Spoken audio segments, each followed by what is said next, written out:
Ko men tere de ko mi gio men tere de ka lia men tere de ko quiz men tere de ko poli men tere de ka di jak ke chaling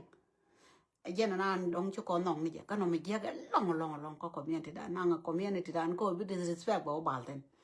ta ma di de ko na ja ke da gat te ga dol mi chu pai we te ga dol mi chu ro da pai ge di da na ke de chi un mo balang che de ke de la pon che chai la kit ke di me ra cha ne lum chi la je ka ro le wal ne ka mara ko me ne du pa na ko ne right chi twar chi de ke ka pon chik e bi no ne nial tala ya abuar ka ta men gwa ta kontinu me ni nyer kat ke ja mete ga twar me ki barare ta me che ka poch poy wala di poje poch ta na choli i generation poch ala wo kwa ye kie mi je mo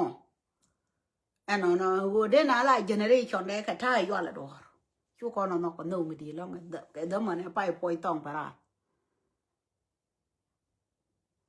ta mete ga dol mi a ki barare thank god te ga ti chaling rai tware de ko ke de ga to ban tiyo mi di lo e jene te ga ne ti chi nyen ga wara ka te ga ram ya goj kwa dong ti mo mi ki we linga je chi ga ti dong de mo ga tom ni ala wona ne ba ke bi play hala ti gwe ke la ti go ano no ke Ciang e wal te le din mala kat ka ko ponya le chang jin wut mala ke ni ti dong cha ro di lut me ra ano la wa ke ni di ku gwa no ni ba ka chola ka di yang e jene na dong chi ane ta ma ka ga chi ke te ke mentality mo do dien mi shiro ra ling ba ro dien moy ko bu jam ne te kai ti chi berate mi shira no do nyo bul ala wo ken te kwa la wa ket gwa no ni ti la wa ket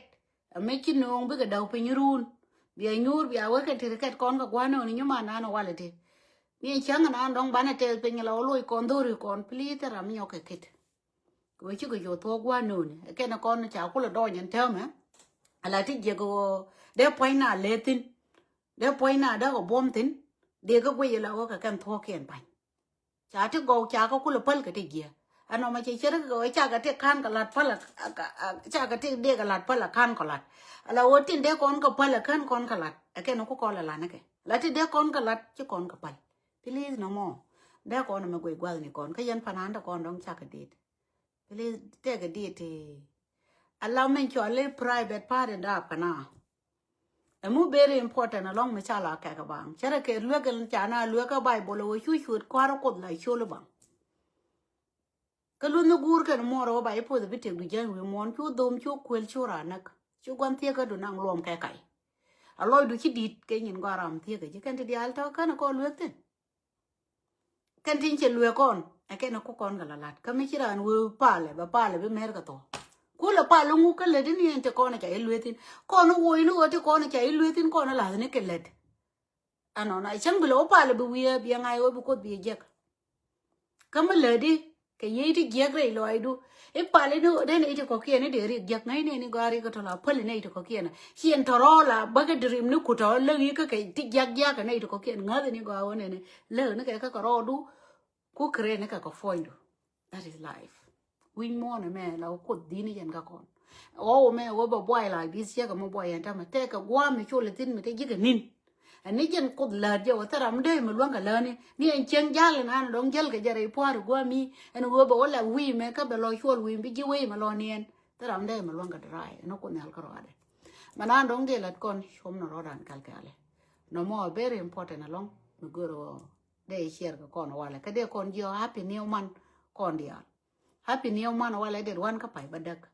pai mo go along ko chia ko kon ji Australia chini liu ko chia kon ji Melbourne liu ko first time wala wo dong di ro lo moy ko bu jam mo re re metel gwa mo witin duel no ko chi Ciang dai chala la ba mat no mo we je mo go along de kon jo happy new man reu no kon chom no rodan chwana tin kon de kon kala chwana ka pal ka ti chi kon ga de la di de kon pai barar cha ko dwal mi di lo di de kon pai barar ko ka di de tere dien ka da ka di de kat ka ne private part na na dong kwa le no wi ko ma dab ka gat mi bina lo le de ka mi bi nyin wi lo walat mo ko along okay ata ma ja ka moy ka tom no wa ka doy wa ka moy ka tom no wa ka do nya la bol te ga mi cha le yi mi cha le nen kyo mi cha nen ka wa nyen tien nya pe ba le ba yo pe ga yo pe mi nó phanh man rồi anh cái giờ là bố là bà lại nó có social media cái chuyện quá nổi thế có là cái quá nổi cho nó gạt con người cái mentality mi nhiều mi bảo cô là cô yêu ý dân trừ đạn cô mà nói cái này đang quên mà nói cái này đang quên cái dân nó đóng lại thế này đi ăn giọt nó mà mình này cái đi thì con này cho nó nương bố là con nó đòi cái thôi à thế con nó đang nào đó thì nó làm mồi chia mà đi đó con cần là cô yêu hơn thôi chứ cái cỏ lắm generation qua mẹ nàng con thế này quẹt ra đấy nó mò đong để là con thế cái này thằng ngoan thì chỉ bà ra thì là phản án này anh nó này đó chỉ có bà ra rồi cái long phản án Elizabeth Joseph là nhà tiệp cái toar mới đi ngăn bao nhiêu Ciang cái gì đó là this cô goro ba liền có tao mình chỉ phản án mà gọi cho có bà ra con này là toar này cái chiều nó có make it 2014, 2015 around there. La tuare me dit ko jena panane jena te ke nyaade. Me ko graduation la de goro bro da ket ke koine. Ko jena che koine ka nyamal ba graduation le lo. E nyame la nya koine. Ba me chola ro la te dora. Chang ne me chana te dial palwa. Ba ba lat rual ma lel ke je ala o graduation gan ko na ta me chara ke o cha ka jena che ke generation ga ne gori ang 2013 ni mo go graduate ru ko ne ti dia la to ti ga kien graduate to ka dap ka jar wona mo ba ko rocket ka gwana gan bu gwana gan bu ke te ke panandien bu ba to are kien to ba ke chak bu kon man bi ni nyur kwa kel ba ka to ko ba ka chak bi na te ke roas ai jani ke roas ke to gare foi ne nya te yen ko ni dial ngi ro du go jin koi bi ro du nang na ka an koi mu ko la jen tok jok ban tiel la ling ne mu jen koi ban gwa te ne gwa nga nya te bo cha ye kwang ke roa de nya te be chieng fanan mi di de chieng fanan mi di kan ne de ko ne liang ka go to are ke I think ling kan ne ko medan la te ka to ra mala po nya nei kon ji social media ana te mala wa li nga bine ta ke ko ne nyu mon wur ngan me cha we li nga je ba ji da gang ti ni ko ba wa lai ba lo ngi ne ko ban ti ju ba ko lo lu njau kon ta ma la go do bu me te ana na nya ti ba ngana welcome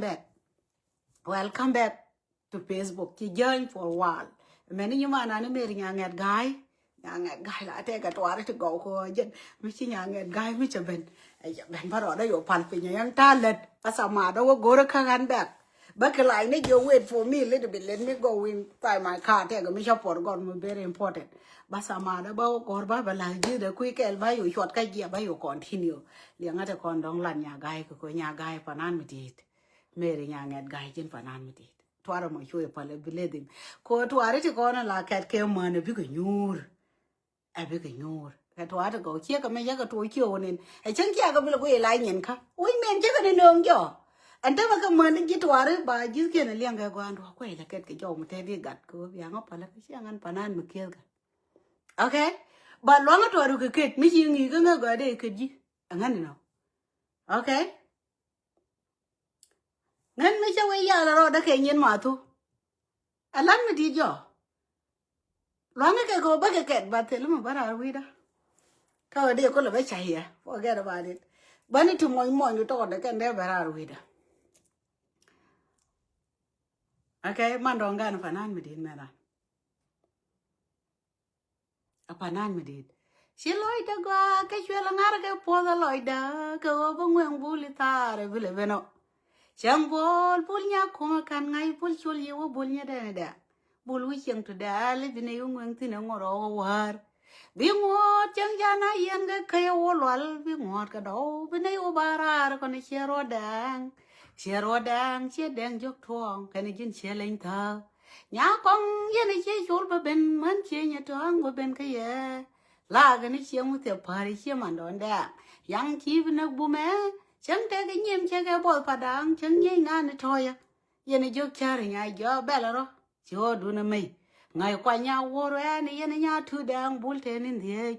ngày giờ này ba yêu bul đó điện bên chua cái này cho non cái liếp cái show bông qua rồi ya nó với đi nhon yang ya này ye với đi có theo linh kia bỏ kia bỏ cái xe lì re con ngor ấy dân yang ya rồi ngồi cho nó đâm đàn ngồi cho nó cái tiếng ngó cái ta cái này ta đi mai đó không mai này chuyện đó con này nhai cho gà anh ấy lần mình đi tua đấy go okay không ăn được phần này okay mình chỉ nhu rồi có là tua có mà đó này nhai lên đi được phần ăn chuyện nào sẽ cả rồi đến thấy rồi phần ăn mình đi mình chỉ chơi nhu rồi chơi mày on yên đi agak rồi đút cho pap call có bị tua đấy to go bia kali topic đó Paul community topic today là culture topic anti nothing happen okay ajen na ndong to ka te ka nyaman cha da mu kwen ga ka kuma cha ngai cha barara mother la man nyal ka gwa mu dong ti mu pa e belet je na kwale be to je ke weekend nya nya wal garwe wala nya kwang to nya gwa cái nhà mình cho đó dân mình mới cho qua cái Africa mình cho nó cái được bom mà bút cả to mấy cái chụp roll buôn bây giờ chụp cái riêng biết bé tuổi chứ anh nhủ đó đúng anh nhủ thì maximum mấy cho có là qua cái kinh bao nhiêu qua là rồi là đua nhà mình to bao nhiêu giấc cái kinh qua rồi mi thế là mà là điều mới quen cái nhà đây hả cái đấy cần ai cha khal cha topic cha này bỏ chẳng ba là oan cái tuổi đấy nén được còn bề ngày rồi nên tal bên cho nó kẹt ai cha nó đồng thua community dan có được con mỗi dân panan community cả mình chia cái mấy nhà nghèo gái cái này Elizabeth Joseph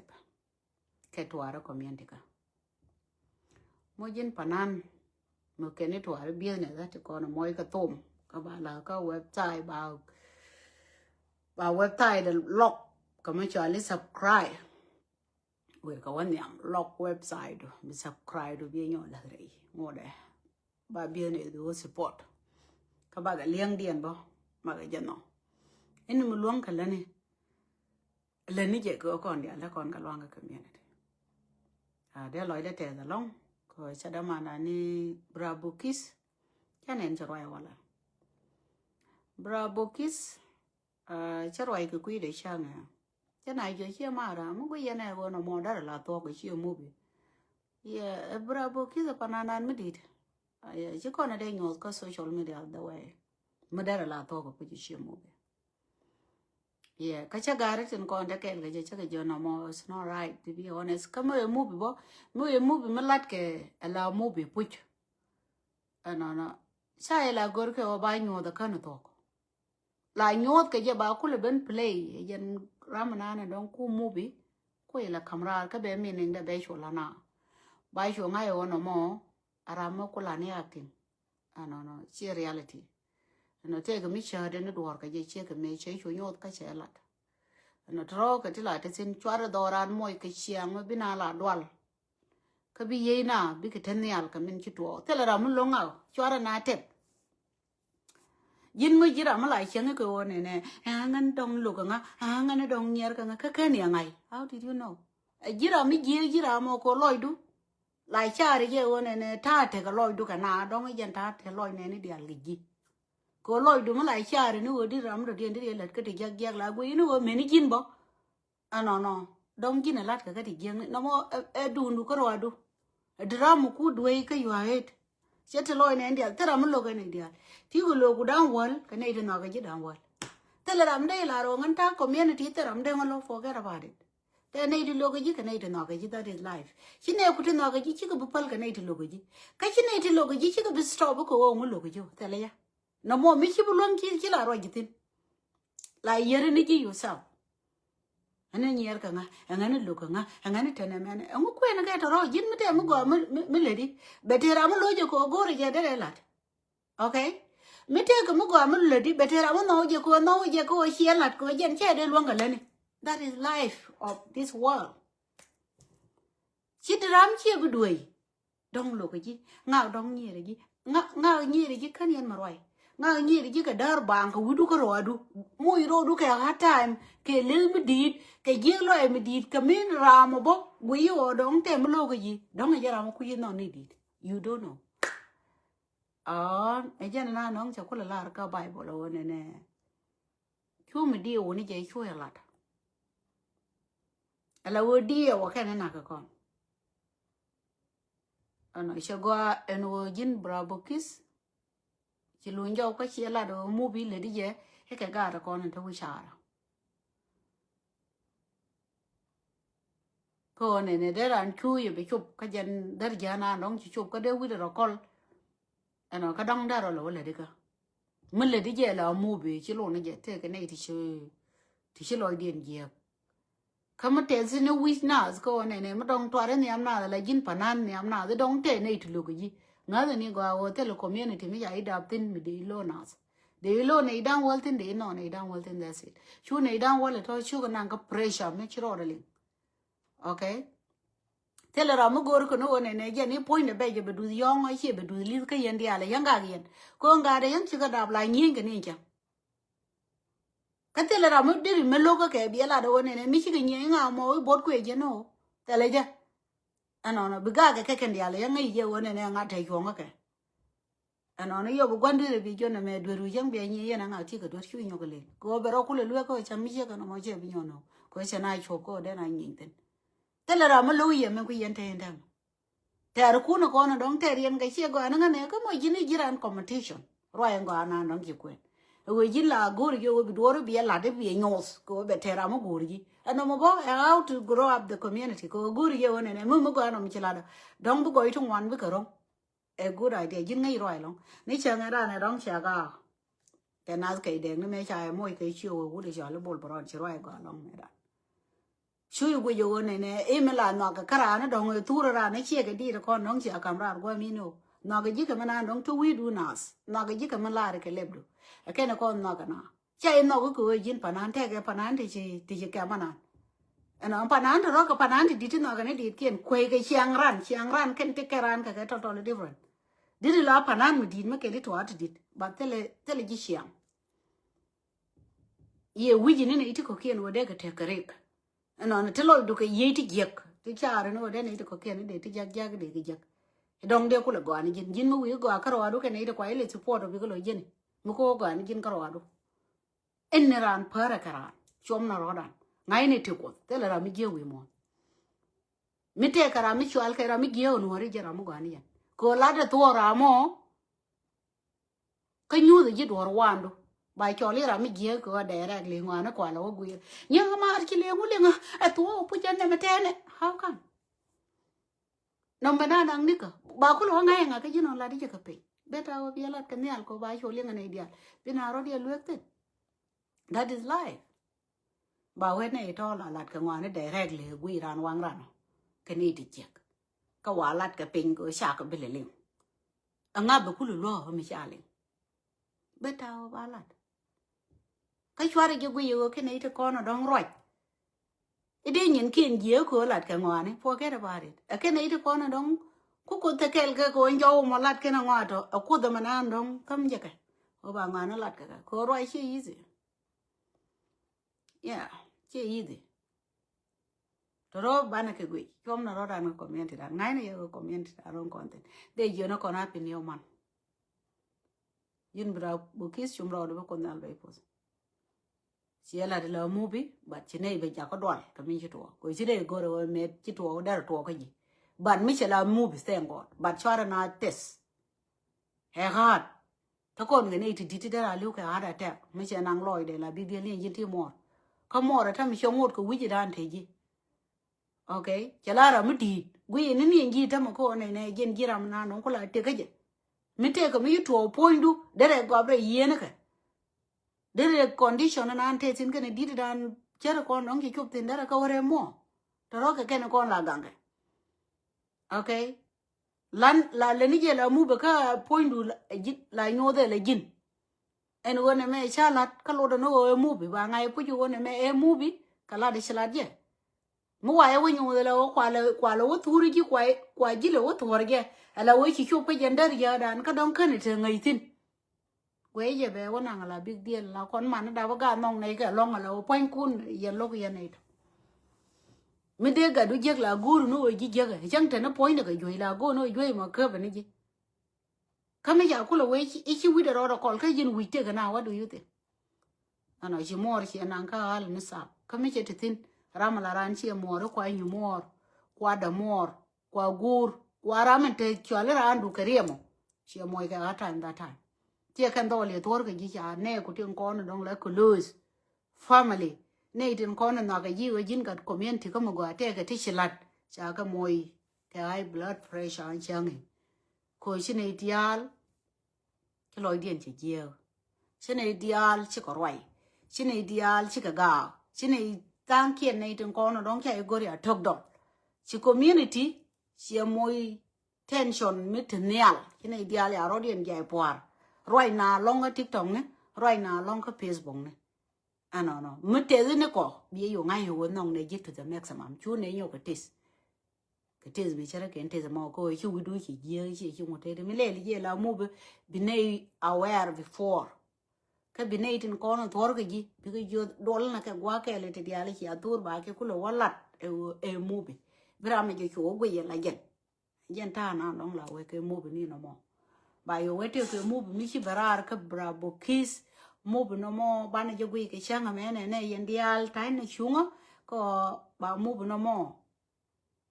ba promote ke yen changa bana je go support bine dial to te chunga che ke dit gar we kang dor ko dol mi chal gar we kang dor me we na wo mam dol che nya ya no pel ma kan me ne men ya ba wuro ne ngane me kar wa ge dun dia gar we kang dor gar we kang dor me we na wo mam ko ngan la kwe ne ji ne re ngi de du ne ka ti la de ne ke pol pele de che ko ra ba ta ba ngai wo ngan go re ji ko mu chen no ko jo gar we kang dor ke ne dia le la nwan gar odien ga comment ba ro de je ba man or gar we kang dor ba ro je ba la ni wan ka mi lo ke bina yo lo ti ti e yo mu we ba ra be nyo churi na ga mo do dien ya ne da ne hi dun dia gar we kang dor me ba ra ngan I distance myself ko mo ga ga la ko na liep la wa wan has ka ti dia no la ka ni dor gwe ko che wo ga ro ka dor che ko ko ja ni chana ke da en ra mo dong te ka mi chalar ka kui de e be tere dia da cha che mari awa ba di ga ro ka dor ko play ga green to la cho ko ga ro ka dor number 1 agent the person ka je ko che pa na ni won garwe kang dor dong dare la lon mu ne ka ta la gwe je garwe kang dor dong dare de loy de denok ka ta la gwe je ko ta da la le thure nya ka le ne kon dia la yo ne ro kor garwe kang dor ne garwe kang dor gwi ne we dong de le ne ke ne dia la ko kien ti gwe ga garwe kang dor wala no ga na gwa dara gwa lo ano agent position ne da ne la gwe ne garwe kang dor ne ye garwe kang dor bera la we je ne te ke di da ma ba kamra ngan cha we me te ke din garwe kang dor ba ko play ke green to la cho wa ta me garwe kang dor kon ja ne ko pa cha di de me no point da ba ko te cho di garwe kang dor a kwa lip mo din me kat ke na bi generation na tia me e be lo bene la kid e ba ke ja le be le kamo e din me dong de be ne ya la o da te po no ko viene di garwe kang dor di e be te po no ko viene di go ni ente di ale lat ka ro di ano na ke chiang kwen na ke ne nya ka tele mi chala de long rei ka te dia le lat ke ano no ye kan ro ya long ka te dia le kon te lat ke ko ne dia ne gwe ga no point de oh what is going on kan te dia le lat ke ti ba ga loi di and then kan ka loi cho gyo na na ngan ta ke di da ma kwai cha anan cha ka bu loi la wa ni ba ko loi la di choi gwe la okay mi cha ka wo long ga do kan te dia long wa ne ya lat ke ya ka ta we kang go la pa nan di ta ma ro ko je din mo ba lem ne green to la cho na yo na ro ai long ka di ga ro kang bram we ne ngani cha la do di ga ro kang ti chu de tin ro mo ke chu do ro ai tin bi nga we di ga ro kang do ti chu de tin kon ji to chol mi dia ma jo to bas ne ngan cha we ya kwa bi ra che le ro ai ta me kan di ga ro kang do ro bera no ko no ne nya ka lo ko no ma na ka cha la ke no ka ba lo we chi na da this is we don't go ne wa ra nya ka le yang ka ro ai ba ta ka sa nya ka le everybody know me ala wonga chawa me bi nei de tin kon ki social media de al ji garwe khang dora la ro rame badre ko lip ngane badre ko lip yu play ka green to le chu ka ba chu roi ga garwe khang dor ko ngo mi chinga nang rei ka dor ga chere ma kan interfere me da na lim no ke de ke me ni lim ko chawa ne ra me chi biu le he ne ra me chi te gui ko te dia la ka gui de te kyo de diet cái này vậy là thế này quý cái là cái chuyện cả với càng đó đấy chuyện cái thế này đi ấy dân với bữa mà bơi để lip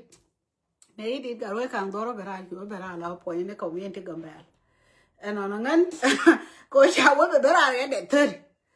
nó anh để thưa nó ngắn là đi đó nó quá là subscribe này cái third one là này cái đó liền này cháu có cha liền cái này đi nó cho liền cho hai chân nó có nó she did garwe ka mo ben la o ponya ni community no mo ajen gor polo wal ni men la go ano ko bina yo ngane te ka mi benong mi gai na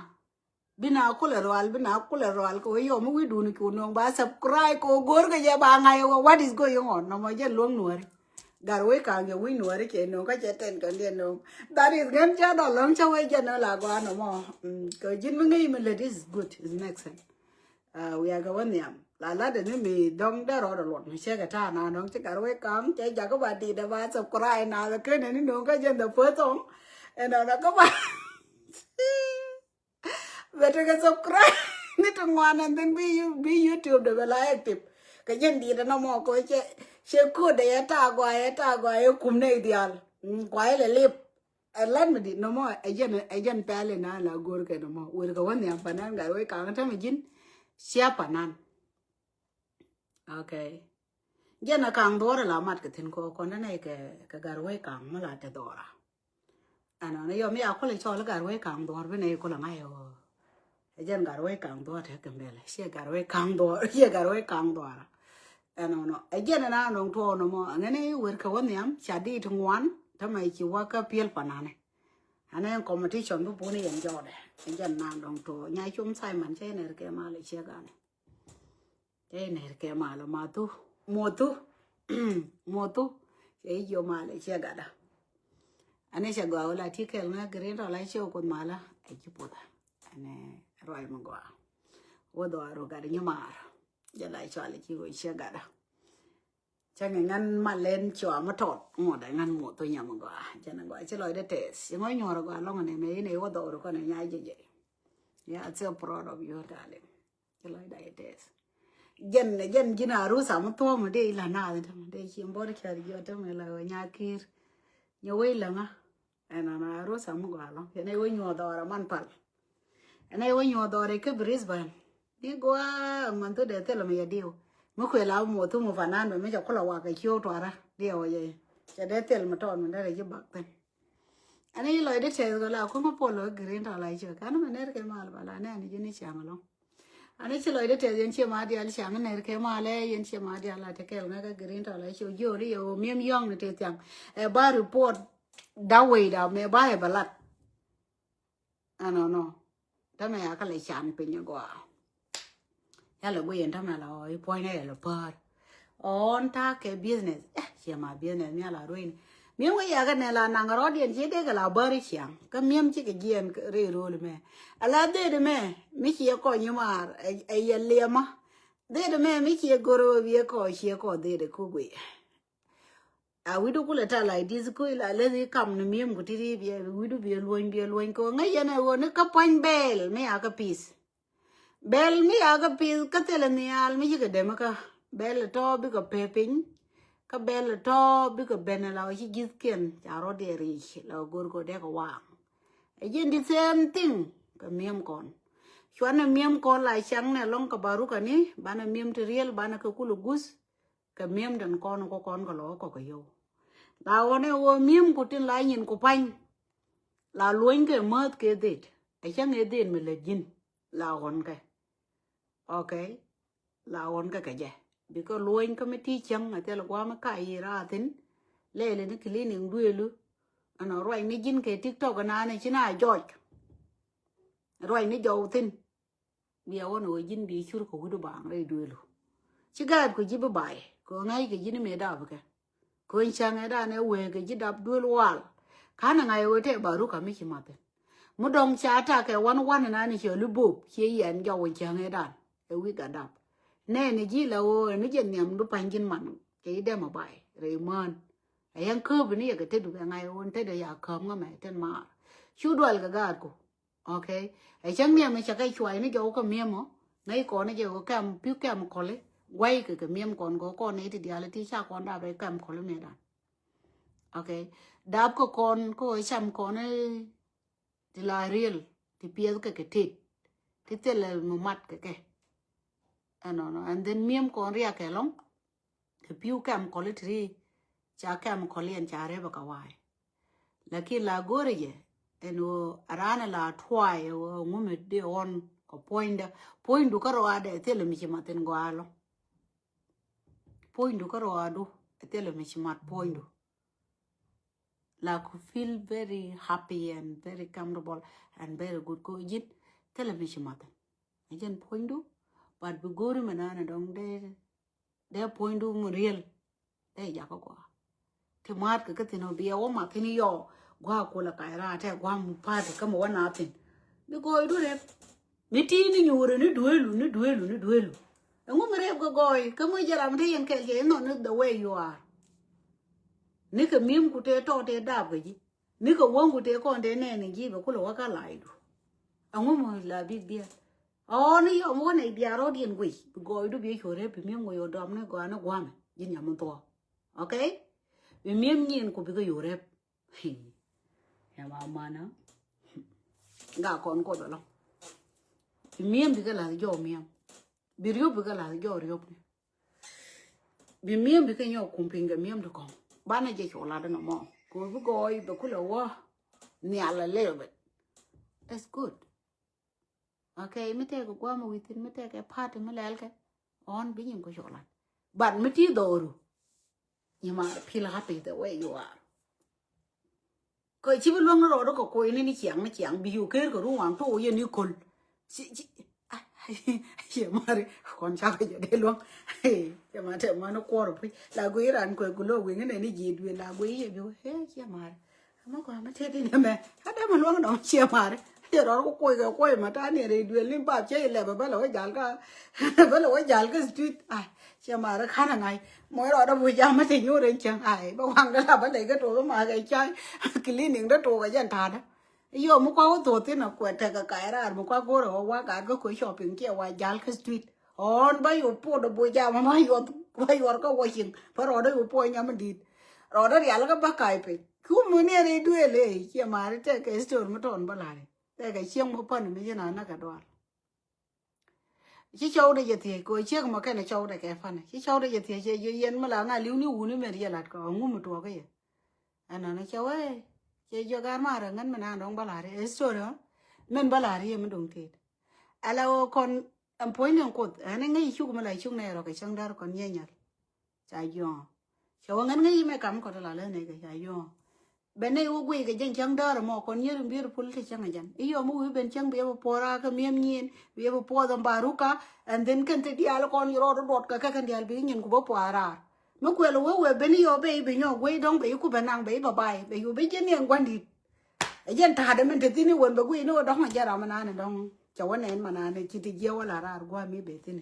bị yêu bên nàng điều ấy đó là dân anh nói chuyện đeo lòi quan đi dân nó có này là gieo còn man thế này cái thế này cái nghịch cô đấy là design đấy là cùng rồi đuôi bể rô